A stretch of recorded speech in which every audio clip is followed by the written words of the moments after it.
Good morning, our FYI program, a public service presentation here on KROS. Going to be talking Clinton schools. Usually it's last week, but it's this week. We've got School Superintendent Gary DeLacy, but also Transportation Director Chris Turner with us today. Going to be talking a lot of transportation issues. Chris said he hasn't been on the radio yet. We're going to solve that problem. We're going to address that problem real quick. And good morning, Chris. Going to jump in here. Talk about some of the transportation issues. School starts in just about a month. Are the buses ready to go? Yeah, cleaned up, vacuumed out, polished up. Yep, cleaned up, sanitized, ready to go. So, I think so. We want to start off with here comes the bus. Yes, that's something you're going to have available for folks this year. What is that? If they hear you talk about here comes the bus, they get something from the school about here comes the bus. I'm sure it'll be sent out when school starts. Yep. What is that? What's it going to be the advantage? Well, we're very excited to have the opportunity for, it's a parent app called Here Comes the Bus. And what it's really going to allow transportation, drivers, even schools, secretaries, the opportunity to monitor the transportation of students to and from school. And so it's a huge safety issue. And so it'll give us a great chance for parents to know whether their students are on the bus, what time they got on the bus, and then the actual location where they got off the bus. And so we're looking forward to it. How does that work? How the students going to have to get on and off the bus differently because of this? It'll be just slightly different. The difference is they'll need a barcode, which we provide. So there's an ID badge that they'll have to carry with them, same as their school ID. It'll just have a barcode on them. The buses are already outfitted with scanners. And so it'll just simply be when they get on the bus, they'll scan their ID with the barcode. And if they're supposed to be on that bus, it'll give them the green light, the okay that says you're on this bus. And then we'll just go on to the next student. And so, have you seen other schools or districts that have used this? We are one of the few in Iowa. There's a couple. Cedar Rapids has it, and some others. But Here Comes the Bus is a company from Synovia, Cal Amp. They've been around for 18 years, one of the leading parent apps in the country. And so we're looking forward to using their services. This go ahead says, are there a lot of issues, a lot of calls, a lot of concerns before this that prompt you to use this? Parents are, where did my kid get off the bus? They didn't get off at home. Yeah. Did that happen a lot? No, it does not happen a lot, but one or two times is frightening enough. And so it's when you get that call from a parent or a grandparent that says, my student's not home yet, my child's not home, where'd they get off the bus at? And a lot of times then we have to wait for the bus to get back in the lot, pull the hard drive and look at the videotape and just start looking at where did that child get off the bus, or if they even got on the bus. And so this will give us the opportunity to know immediately that where they got off, if they got on, and those kind of things. So. I would also like to throw in, I think a huge advantage of this is for parents. We got a lot of phone calls if a bus was running ahead, running behind. They'll now have the option of being able to look at this mobile app and say, oh, the bus is 2 minutes out. Yeah. It's time for you to get out on the curb. Yeah. Or rainy days, snowy days. All those things are good. They can set up what we call a geofencing because it's GPS to the bus. And it'll set up a geofence that they can have a notification within a half mile, 4 blocks, whatever distance they choose. And their phone will be alerted and they know that the bus is close and then they can go to their bus stop. So if it's rainy, snow, cold, those kind of things, it'll prevent a lot of those incidents, whether we're ahead or behind. Sounds like it makes it easier for the parents and easier for the district. Yeah. Oh yeah. Hopefully it's the ultimate goal is make it safer for everybody and then to eliminate a lot of people's worries and concerns is really what it's meant for. And safety is the bottom line, man. For sure. Yep. And so it actually, the app does so many things, and it gives us an opportunity to communicate as well. It does maintenance records and those kind of things. And so I can, if somebody calls and says, well, the bus was never here, I can look at my screen and I can tell the parent, yeah, the bus was there. And so it has a lot of functions to it that will make transportation hopefully a little bit more streamlined and better. So. You get to driving the bus. You need drivers? School starts in a month. Yeah, I just came back from a conference yesterday for the last 3 days in Des Moines, and it's everybody's concern. And it's just not enough drivers. There's just not enough people that it's a very difficult schedule, but it is also very conducive to some people that follows their student's schedule for one, or maybe their grandson's schedule or granddaughter's schedule. If they're doing activities, it gives them opportunity maybe to drive to those events. But so it's just very difficult to find drivers with that schedule early in the morning and then midday in the afternoon. But it is good for some people. You can get up and get some work done and then go home, get some things done at home, get a round of golf in maybe, and then come back later and drive some school bus. So it does work for some retirees or those kind of shift workers maybe. Yeah. And I would also throw this out, we're putting this plug in because if there's some people out there that we are looking for people to drive or even be bus monitors, and for the most part, you can kind of pick your schedule. So it could be no nights, it could be no weekends, that kind of thing. And we will help provide the training and all the things that they would need to become that. And if they don't want to drive and they want to be a monitor, we've got a demand for monitors as well. And that's just assisting in terms of the management of the bus and building relationships with kids. And again, following the schedule of your child, particularly, I'm appealing to maybe some parents out there to say this is an opportunity to follow the schedule. So, you're off on Christmas vacation, Thanksgiving, summer months, same as your child.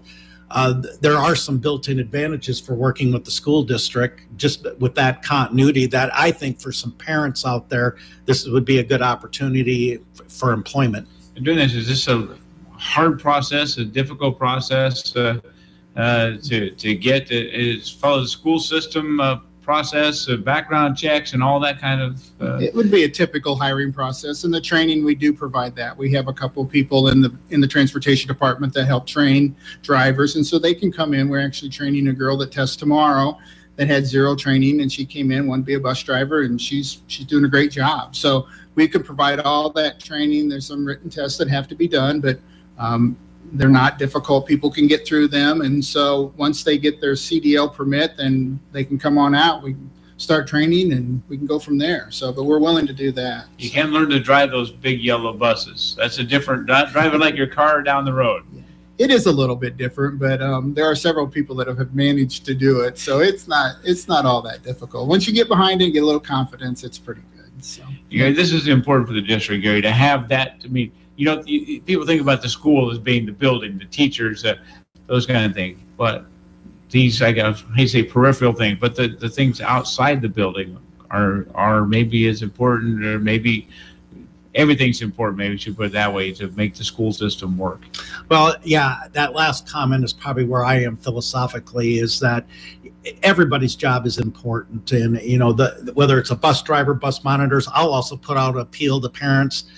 Hey, if you want to be a paraeducator, we're very short on paraeducators this year. So that would really model closely to your child's schedule, because you're pretty much working when the kids are in the building, and you're not working when they're home with you. So, I'm really, for the parents that might be out there listening and thinking about an employment opportunity, the school district is really eagerly looking to hire quality people in this next month so we can get the school year off as strong as possible. And starting the year shorthanded is not fun in any departments. I mean, Chris and I talk about this all the time. I would actually rather be a little bit overstaffed at this point, particularly when life starts happening and people get sick, or you have a funeral, you have those kinds of things. I would rather be overstaffed and have a little flexibility to be able to cover routes and things, versus being, right now, we are so tight, it is very difficult to have any flexibility. So again, part of our appeal this morning is that, it's everywhere. I understand that. I mean, just about any place I go in town, I'm seeing signs. Businesses want to hire. So I know we're competing against everybody for that. I just think some of our advantages are for parents that do have kids in our school system, is just that having the same schedule, that kind of thing would help with home life, and that being appealing to some of the parents out there listening to us this morning. When you talk about para-educators, they don't have to be the teacher. They don't have to have that teaching certified teachers or anything like that. These are more help in the classroom for the teacher. But so somebody's afraid, I don't teach, I don't know how to teach, I don't have a certificate. That's not what you're looking for in the paraeducators. That's true. I mean, these are people that are support people. Now, they may be assisting the teacher in various ways. You might be monitoring certain students, but that doesn't mean you're the primary responsible person for delivering the education. And you're obviously trained in those situations as well. We just don't throw you in there to do those things. So, you know, and I just throw out those areas. I'm going to tell you right now, we're short in food service. I mean, you can just go right down the line. There's different areas of you think about a school district, you primarily think, well, teachers, but you've got food service, you've got transportation, you've got plant services where you need custodians, you know, all those different areas, secretaries. You know, we just have very little flexibility. Heck, just let's say you don't want to totally commit and you can just be on a sub list in one of these areas. That would even be helpful, that we have people's names on a sub list to say, well, I don't want to commit every day, but you know, I can pick and choose, and maybe I'd work 2 or 3 days a week, get some extra income. I bet you Chris Turner would love to have a few people on his sub list like that to say, hey, that at least gives me some flexibility to cover things as they come up. So we're open for hiring. That is one of my messages this morning, is we're open for hiring, and I'm hopeful that a few people out there are listening to say, you know, give us a call at 243-9600, ask for human services, or you can just jump on our website, and there's a number of those openings are right there, and please apply. They hope one sign is out. Yes, absolutely. And you mentioned one of the advantages there says that, you know, school starts, that's when the jobs start. They're not in the summertime. It's a Monday through Friday position in most cases. If they don't want to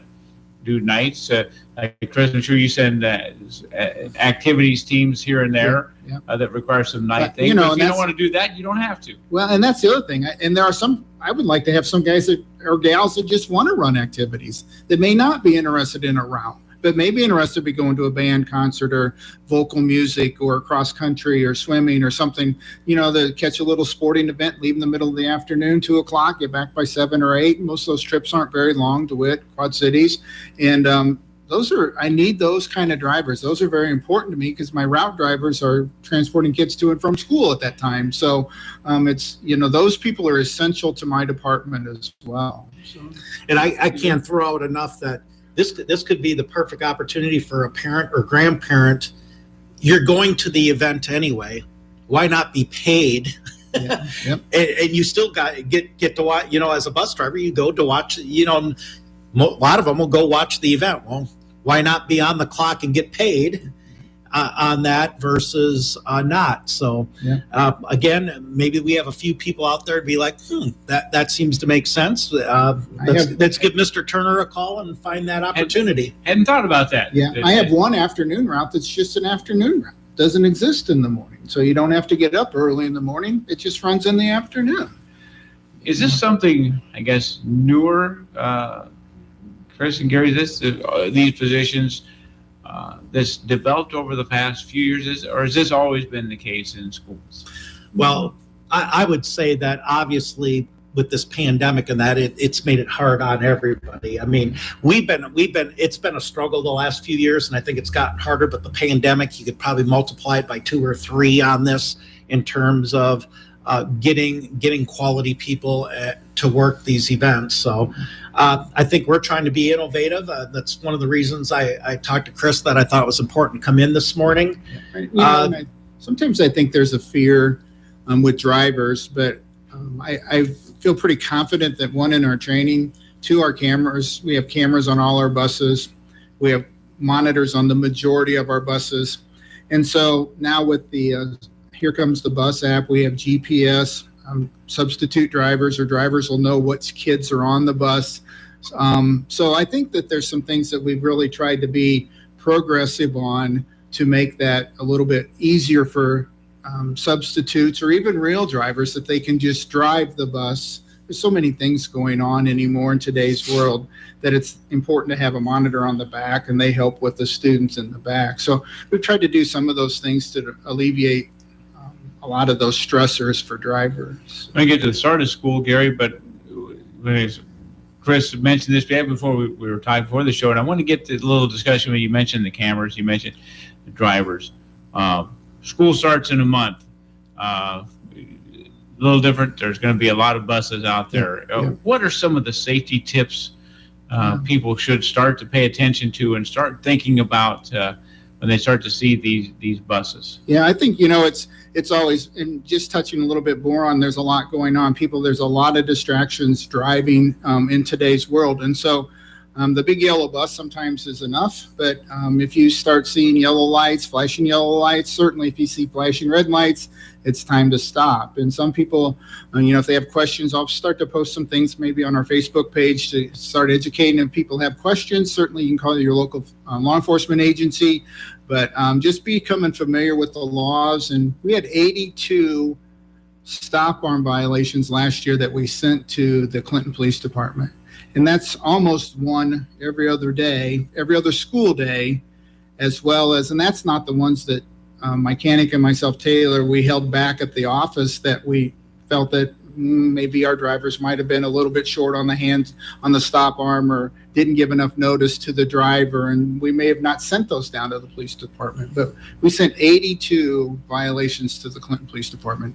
They always talk about that costs a few $100s and maybe a license suspension. I remember some of their discussions, right? Yeah. So it's not something to pay attention to. It is. And, the fines, high, it's $350 now for the first offense, and maybe the loss of license. Now they've changed the code a little bit so you can go to driver's school and you don't lose your license, but ultimately it's the loss of a child's life or the injury that's more important than anything. And no matter what the fine is or what the penalty is, if you look at 82 opportunities for students to become injured throughout the school year, that's way too many. That's just way too many. And so, of course, now in the community, well, go back, says the rules you're talking about apply every school district, every school bus. We mentioned the Clinton school district, but Comanche, DeWitt, Northeast, yes. The rules are common, the same rules every school district. Clinton doesn't have a unique set of rules. No, there's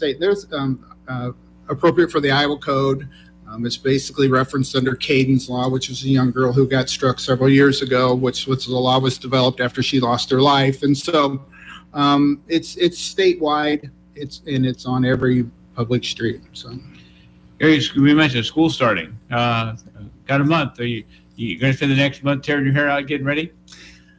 Well, are you ready today? We're not ready today, but we're in the process. And really when that calendar, we're planning now, but when that calendar flips over to August, it's school startup for the administrative team. I mean, it's full go. So basically, we've got about a week and a half to go until that calendar flips over to August. And then to me, the summer's over for me and for Chris and the principals and that we'll be, working really hard. I mean, new teachers come in on August 13th. The veteran staff teachers will come in on August 18th.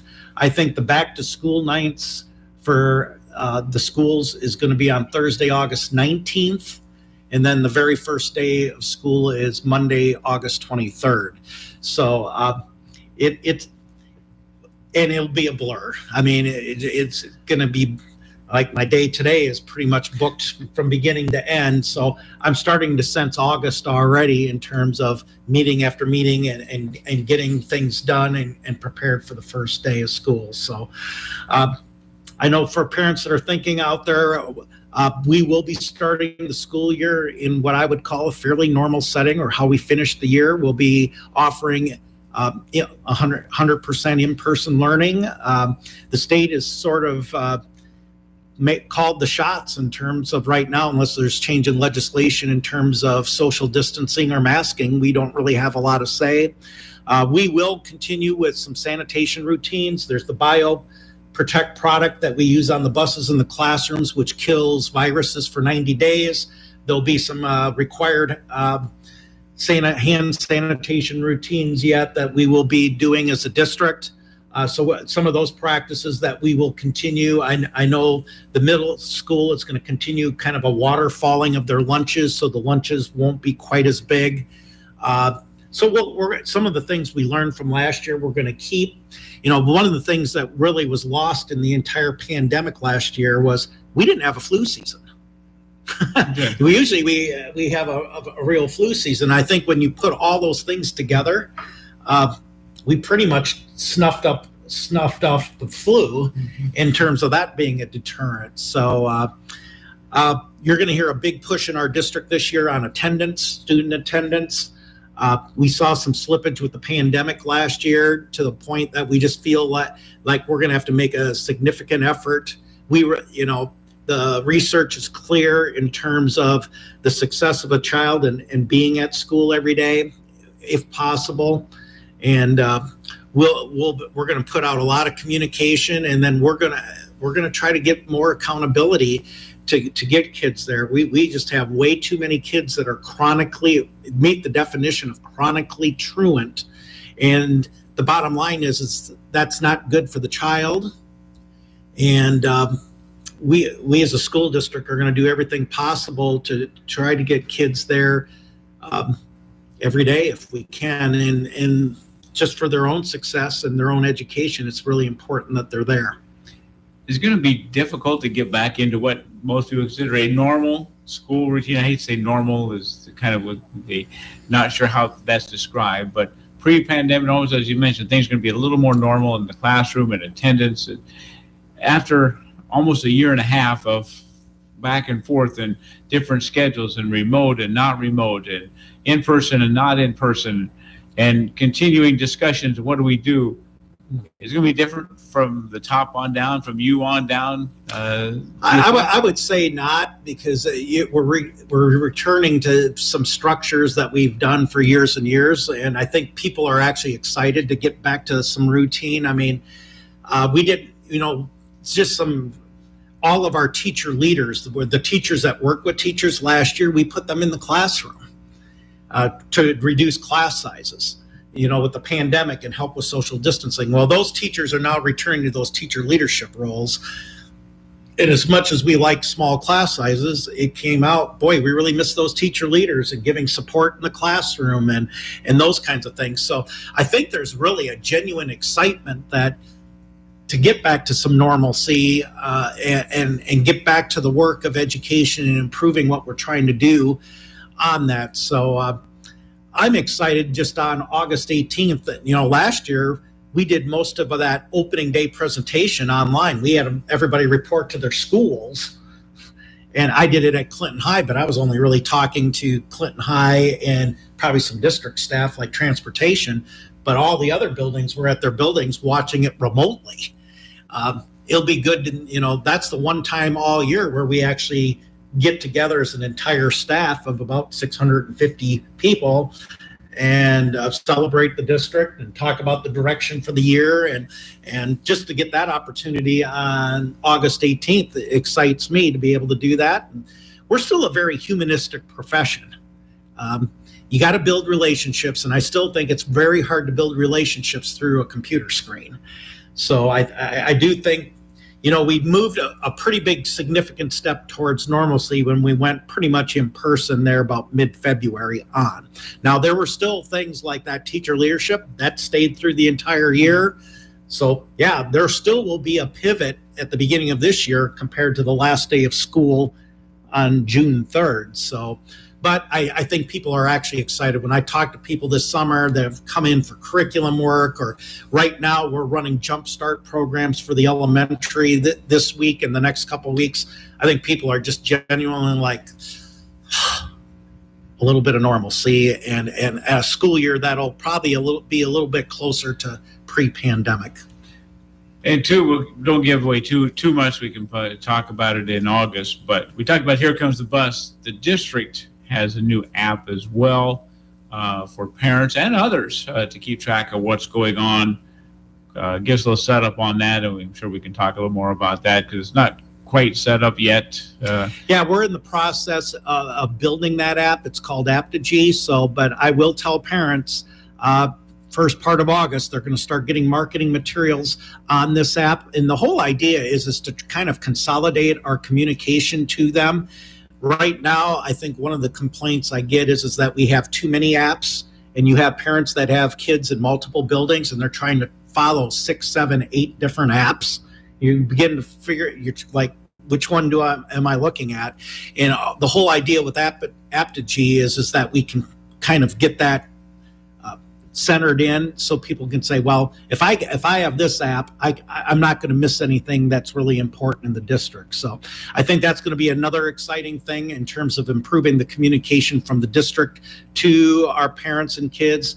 And stay tuned. But the app, it's called Aptigee, and the rollout will be coming out. And like I said, we're going to do a little show and tell with the school board on August 9th. And at that point, we'll be rolling it out in earnest. Oh, look forward to that. You want to drive a bus or know about transportation? Give Chris a call out at the transportation. We didn't even talk about the new transportation facility. You'll be building here in a bit, but Yeah. We may have to come back. That'll be another discussion. Yeah. that'll be a new facility a little bit further down the road, a couple of years maybe. I'll be excited to talk about that. And Gary, school starts in about a month, so he's got registration, all that. They can Registration is going on right now, so people get on and get their kids registered. And Okay. like I said, it won't be long. We'll be putting out class lists, and it'll be back to school. All you got to do is look at the ads right now. You're getting the back to school sales. I thank Gary DeLacy and Chris Turner for coming in today on our FYI show.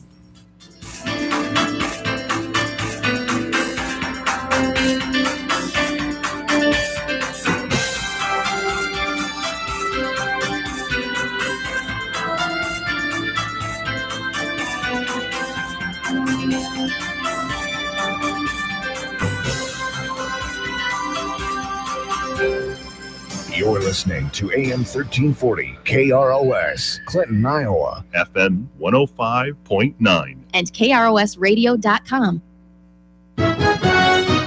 This is Radio Iowa. I'm Matt Kelly. A candlelight vigil was held last night in Cedar Rapids for 15